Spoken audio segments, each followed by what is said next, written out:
मान्यवर, एक और सुखद संयोग है कि जहां से 1857 की क्रांति का उद्गम हुआ,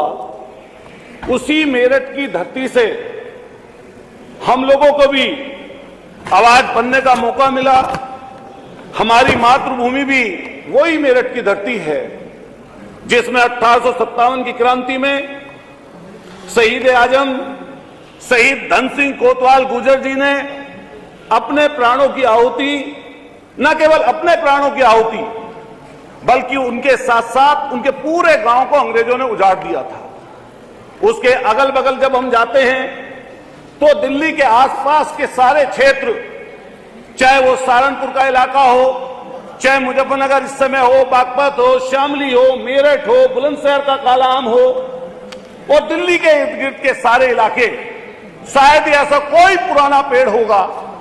जो बहुत सौ साल से पुराना होगा पेड़, ऐसा हो नहीं सकता उस पे फांसी के फंदे पर हमारे लोग लटके ना हो। अभी चर्चा बनती है,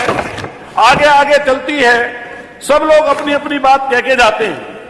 लेकिन पूर्व के वक्ताओं ने, खास तौर से भारतीय जनता पार्टी के नेताओं ने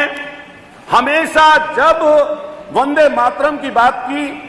तो कहीं ना कहीं वो बंटवारे की सियासत के लिए उसका नाम लेते हैं। और पूर्व का इतिहास उठाकर अगर हम लोग देखें और नजदीक से जाएं, पुरानी समय में जब स्वतंत्रता संग्राम चल रहा था इस देश में, तो पूरे के पूरे समय में शायद इनका एक भी नेता, एक भी इनसे जुड़ा हुआ व्यक्ति ऐसा नहीं होगा जो वंदे मातरम का जयकारा लगाते हुए जेल गया हो। चार के भी नाम ये लोग भारतीय जनता पार्टी के लोग बता नहीं पाएंगे। ये वो लोग हैं जो दूसरों के महापुरुषों को अपना नाम देना चाहते हैं और समय समय पर जब इनको कोई नजर नहीं आता तो फिर ये उसको कंट्रोवर्सी में तब्दील कर देते हैं। सन 1942 का भारत छोड़ो आंदोलन, जिसमें इनके लोगों ने उस आंदोलन का विरोध बाकायदा चिट्ठी लिखकर किया, और जब बात आती है वंदे मातरम को अपनाने की, तो 24 जनवरी 1950 को संविधान सभा ने संयुक्त रूप से सर्वसम्मति से वंदे मातरम को राष्ट्रगीत का दर्जा दिया, उसको अपनाया और पूरे देश ने उसको अपनाया। लेकिन जैसे ही हम लोग आगे की तरफ बढ़ते हैं, देखते हैं और तरह तरह की बातें जब आती हैं, तो अभी मुख्यमंत्री जी कुछ समय पहले जब सदन में बोल रहे थे तो उन्होंने उस समय के लोगों का जिक्र किया, लेकिन अगर नजदीक से जाएंगे उस समय के लोगों का जिक्र करते हुए, तो ये वही लोग हैं जिन्होंने उस समय की मुस्लिम लीग के साथ बंगाल में, सिंध में, नॉर्थ वेस्ट फ्रंटियर में आपके लोगों ने साझा सरकारें बनाई और उन साझा सरकारों में अपना योगदान दिया। और अलग अलग समय पर अगर इनका देखें तो राष्ट्रगान का भी अपमान,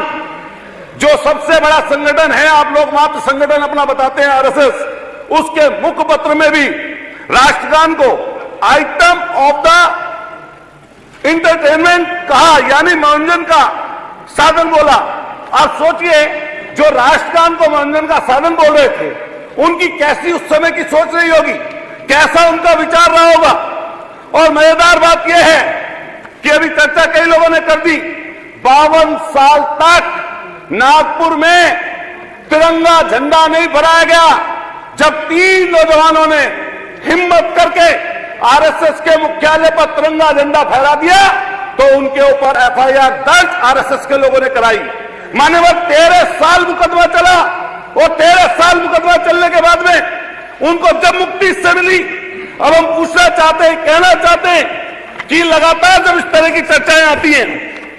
आप वंदे मातरम बोलते हैं, हम वंदे मातरम बोलते हैं, हम जिस धरती से आते हैं, कोई किसी चीज की शुरुआत करता है वंदे मातरम बोलकर शुरुआत करता है, जब किसी का आखिर करता है तो वंदे मातरम और भारत माता की जयकारे लगाकर हम लोग उस चीज को उद्घोष करते हैं। और वंदे मातरम, भारत माता की जय, ये जोड़ने की चीज है, ये तोड़ने की चीज नहीं है। लेकिन भारतीय जनता पार्टी इसको तोड़ने का साधन बना रही है। जिसकी हम लोग लगातार मुखालफत करते हैं और आने वाले समय पर भी इसकी लगातार हमारी तरफ से मुखालफत होती रहेगी। मैं अपनी तरफ से ये बात कहना चाहता हूं, बात समाप्ति करने के साथ साथ, कि हम लगातार समाजवादी लोग समाजवादी सोच के साथ, समाजवादी विचार के साथ, संपूर्ण क्रांति के नायक आदरणीय जयप्रकाश जी से लेकर आदरणीय लोहिया जी से लेकर आदरणीय हमारे नेता स्वर्गीय माननीय मुलायम सिंह जी से लेकर और आज तक समाज को जोड़ने की सियासत चल रही है। वंदे मातरम भी यही कहता है,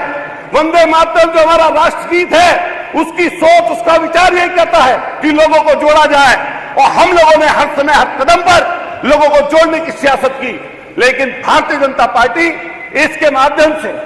सोच ऐसी बनाकर कि अलग अलग चीजें बखेर कर ऐसी चीज करना चाहती है जिससे देश को कहीं ना कहीं पार्टी की सियासत की तरफ ले जाए। आपकी सोच और आपका विचार इस तरह का है कि अरावली की पहाड़ियां दे दीजिए एक उद्योगपति को। अभी इतनी बड़ी विपत्ति आई, अभी इतनी बड़ी विपत्ति विमानन के क्षेत्र में लाखों लोग सड़कों पर खड़े थे, आपने सौंप दिया किसी एक व्यक्ति को। मान्यवर 10 सेकंड और बोलूंगा, 30 सेकंड सौंप दिया आपने। एयरपोर्ट आप वंदे मातरम का नारा लगाकर बेचना चाहते हैं, आपके